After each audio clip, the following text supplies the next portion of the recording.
living life, every day, late at night, not a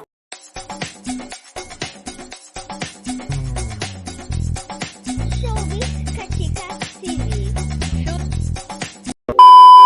Hello mga kachika! Kaya naman pala ang buong pamilya Pacquiao ay lumipad nga sa Amerika dahil nga pala sa napakahalagang selebrasyon ng kanilang pamilya. Matatandaan nga sa social media account ni Jinky Pacquiao na ay binahagi nga niya na sila nga ay naroroon sa Amerika buong pamilya. Included na nga dyan si Mami Jonisha at ang mga anak ni Jinky na sila Princess, Queenie at Israel, pero ang kanyang isang anak na lalaki na si Michael ay hindi nga present dahil busy nga ito sa kanyang pagtulong sa nasalantangan ng lindol sa Sarangani. Ngayong araw nga June 13, 2026 ay ginanap nga ang kasalang Jimuel Pacquiao at ang kanyang partner na si Carolina Pimentel na ginanap nga sa Pechanga Resort sa Temecula, California.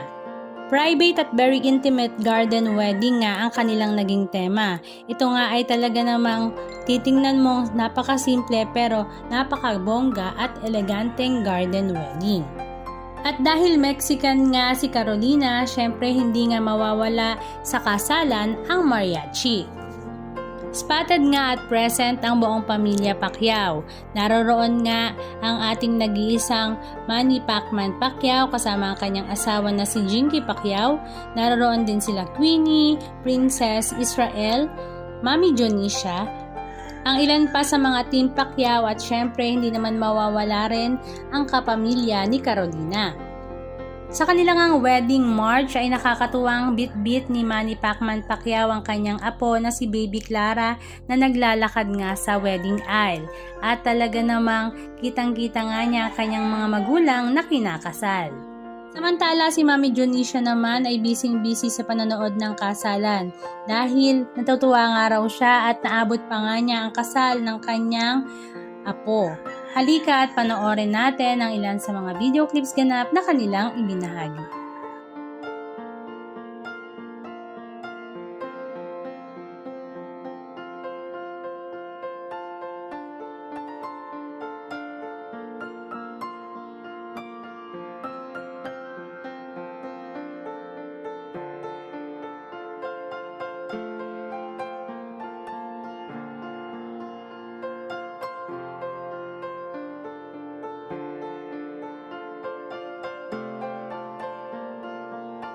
I want to say thank you. I want to tell you that they love you.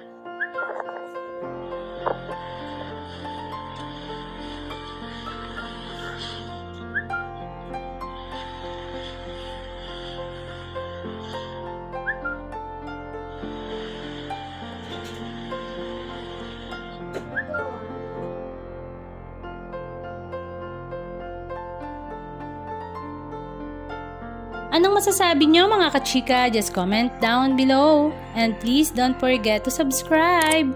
Thank you!